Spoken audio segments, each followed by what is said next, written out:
Hello বন্ধুরা, আজকের রান্না আপনাদের সাথে শেয়ার করব দারুণ স্বাদের একটি চিংড়ি মাছের মালাইকারি রেসিপি। চিংড়ি মাছের মালাইকারি বানাবার জন্য আমি এখানে নিয়ে নিলাম 7-8টা কাজু, 1 চামচ চারমগজ, 1 চামচ সর্ষে, 2টো কাঁচা লঙ্কা। এগুলোকে একটু ভিজিয়ে রেখে কুচিয়ে রাখা নারকেলগুলোকে একটু পেস্ট করে নেব। এবারে দিয়ে দিলাম পরিমাণ মতো গরম জল, তারপরে নারকেলের দুধটাকে ছেঁকে নিয়ে ভিজিয়ে রাখা চারমগজ আর কাজুগুলোকে পেস্ট করে নিলাম। এবারে চিংড়ি মাছগুলোর মধ্যে একটু নুন হলুদ মাখিয়ে নিয়ে ভালো করে ভেজে নেব।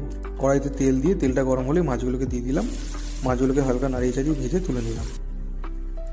মাছ ভাজা তেলের মধ্যে আবার একটু সর্ষের তেল দিয়ে ফোড়নে দিয়ে দিলাম দারচিনি, এলাচ, লবঙ্গ, একটা গোটা কাশ্মীরি লঙ্কা।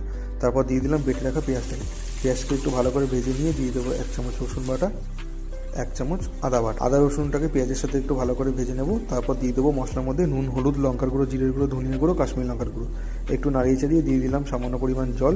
জলটা দিয়ে মশলাটাকে একটু কষিয়ে নেব। মশলা থেকে তেল ছেড়ে দিলে দিয়ে দেবো 1 চামচ ফেটিয়ে রাখা টক দই। টক দইটা দিয়ে আবার একটু ভালো করে মশলাটাকে কষিয়ে নিয়ে দিয়ে দেবো সর্ষে, কাজু আর চারমগজের পেস্ট। আবার একটু ভালো করে নাড়িয়ে চেড়ে নিয়ে মশলা থেকে আবার যখন তেল ছেড়ে দেবে তখন দিয়ে দিলাম নারকেলের দুধ আর 1 বাটি গরম দুধ। ব্যাস, সমস্ত মশলা দেওয়া কমপ্লিট হয়ে গেছে। এবার একটু নাড়িয়ে চাড়িয়ে ঝোলটা যখন ফুটে উঠে একটু শুকিয়ে আসবে দিয়ে দেবো ভেজে রাখা মাছগুলোকে। এবারে ঢাকা দিয়ে মিনিট 10 রান্না করে নেব। 10 মিনিট পর ঢাকনা তুলে দেখলাম মাছ রান্না প্রায় কমপ্লিট হয়ে গেছে। মাছটাকে না আবার কিছুক্ষণ আগে দিয়ে দেবেন 1 চামচ গরম মশলা গুঁড়ো আর 1 চামচ ঘি। এতে কী হবে, টেস্টটা আরও বেশি ভালো লাগবে আর ঘিয়ের একটা ফ্লেভার আসবে মাছের মধ্যে। এইভাবে একবার চিংড়ি মাছের মালাইকারি বানিয়ে দেখুন। রান্না করতেও খুব কম সময় লাগে আর খেতে কিন্তু দারুণ টেস্ট হয়।